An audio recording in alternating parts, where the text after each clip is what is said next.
So if you're doing grade 10 Euclidean geometry, this is a past exam question. Also, this is applicable for grade 11 and grade 12, because remember, whatever you learn in grade 11 and 12 was probably introduced in the earlier grades, so this is applicable to you as well.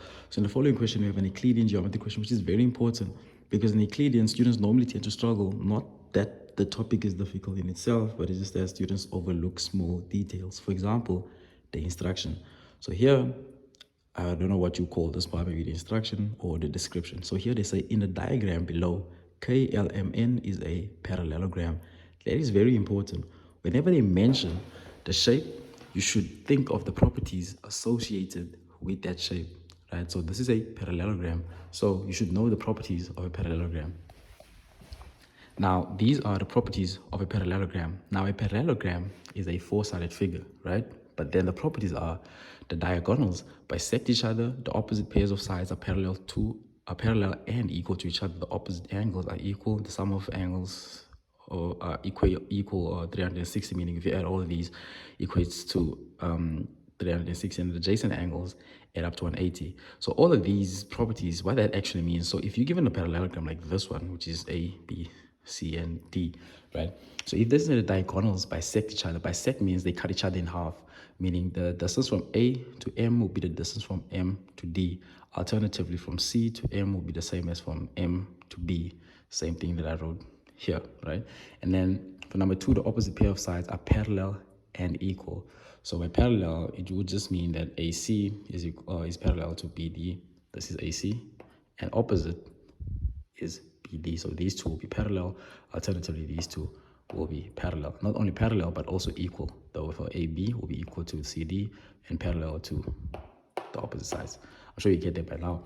And then by this one, sum of interior angles add up to 360. So if I add A, B, D, and C, if I add all of these, because this is a parallelogram, it should give me 360. That's a concept you should understand. And then the adjacent angles add up to 180. So I normally like to pair a parallelogram with some of the concepts of parallel lines. But remember, because we said that the opposite pair of sides are parallel, now that parallel means this. Parallel lines, specifically this concept here, but parallel lines basically have corresponding angles, co-interior angles, and alternating angles. But a parallelogram we associate with this one here. The reason why we say adjacent angles add up to 180, this is the reason. Because if we have two parallel lines and then we have two angles on the inside, if we add these two angles, because they're both on the inside, they're going to equate to 180. And the reason for that will be co-interior angles, right? And yeah, that's basically the explanation for this. What adjacent angles add up to 180 is because of this rule here, because of this parallel lines. As you can see, parallel lines, hence this angle added together will give us 180. These two added together will give us 180. Those two added together will give us 180, depending on what you look for. Hence, you see these here.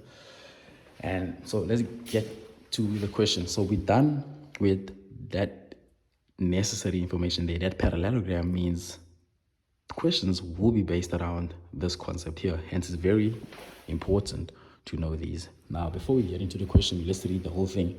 So yeah, it says that KLMN is a parallelogram, which is this shape here, is a parallelogram with N, which is an angle given to us, which is 7x minus 30, and then L, 5x plus 18, which is this one.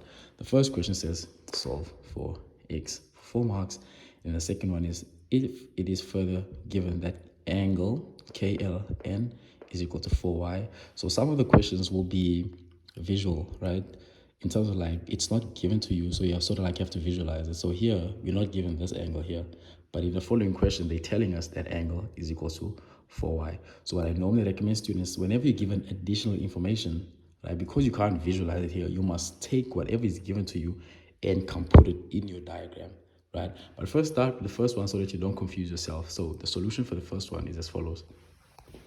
So what are we given again? We're given a parallelogram. So now this is where this is important. What do we know about the properties of a parallelogram? Because that's what we're going to have to use to solve for x. So we come here. Because we're dealing with angles, what do we know about the angles? Oh, there it is. The opposite pair of angles are equal. Here it is. Opposite angles are equal, meaning this is equal to that, and that is equal to that because they are opposite. Now let's get here. What do you notice? L is equal to N. What would the reason be? opposite angles of a parallelogram. Because this is Euclidean geometry, we must first put the statement with a reason and then proceed to do our calculation. So we can say L is equals to N, reason being opposite angles of parallelogram.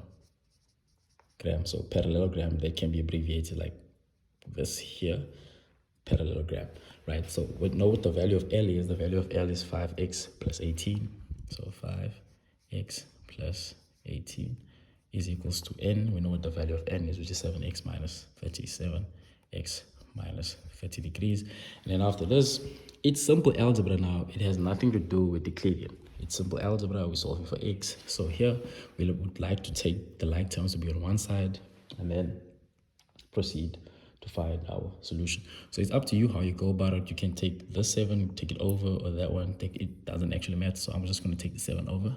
So we're going to have 5x on this side. And then when the 7 comes over, it's going to be negative. And on this side, because we took the 7 over, we're left with the negative 30 degrees. And then because the 18 is going to go over, so we're going to have negative 18 squared. And then these two give us negative 2x. And then these two give us negative 48, right? And then after this, we're going to divide by negative 2, divide by negative 2. Negative and negative will give us a positive. So these two cancel out to give us a positive x. And then these two cancel out also to give us positive 24 degrees. So that is our answer. Easy 4 marks, right? And now this is what I normally recommend students to do. Whenever you were given a variable in your statement and in your diagram, normally once you find the value for that variable, come and substitute it in to get the actual value of the angle, right? For example, here we would know what this one would be by saying if L, remember this is not part of the answering the question. We already answered the question, already a full marks, but this is just for you so that you can see what I'm actually doing. So 5x, so we're gonna have 5x plus 18, but L would be, but because we know what x is, we're just gonna take that value, come substitute it here, 24 and plus 18. So if you put that in our calculator, we're gonna get 138 degrees, right? So that will mean this angle here. So now we're gonna erase this because we know what x is now. So we just erase it. So we have 138 degrees. We will do the same here, but because we know opposite sides of a parallelogram, opposite angles of a parallelogram are equal, so this one is also gonna be 138 degrees. This normally would help you with the following questions so that you don't look at an unknown, what you call a diagram, so you know the actual values. So we're going to do the second question. Remember, I told you this part is not part of a question. The question stops there when we solve for x. So this is number 1. Now we're going to do solution for number 2. Now number 2 states, it is further given that angle LKN is equal to 4y. So 4y, what is the value of y? So for this one, if you're watching on TikTok, the full video is actually out on YouTube by the time you're seeing this. And if you are on YouTube, let's solve it. So now, whatever you're given, if it's additional information, you should take that information and come put it in your diagram. So they're saying LK, so K is equal to 4y. So we come where K is, we put what? 4y. And now they're asking us, what is the value for y? So here, there's 2 ways in which you can do this. I'll call the first one A, and then the second one, I'll call it B. So let's start with A, which is the first one to do it. Remember, you can choose one depending on what you see first. So what I see first is that, remember, this is a what? A parallelogram. What do I know about a parallelogram? Is that the opposite pairs are parallel. So I can say, this is where we're going to incorporate the co-interior angles, right? So now I can say LM is parallel to KN. So I can say this one is parallel to this one, right? That's what I'm going to put in my statement. So I'm going to say LM is parallel to NK. And then my reason will be properties of a parallelogram. I was told this is a parallelogram. Therefore, according to one of the properties of a parallelogram is that the opposite or the opposite pair of sides are parallel.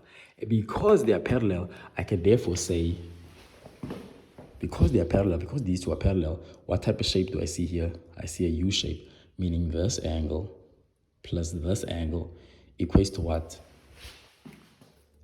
180 reason co-interior angles. So therefore, I can say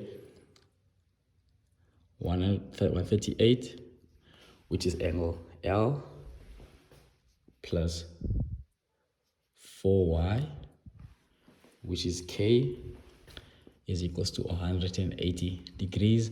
But now my reason would be the condition of parallel lines, or the condition of parallel lines, which is co-interior angles.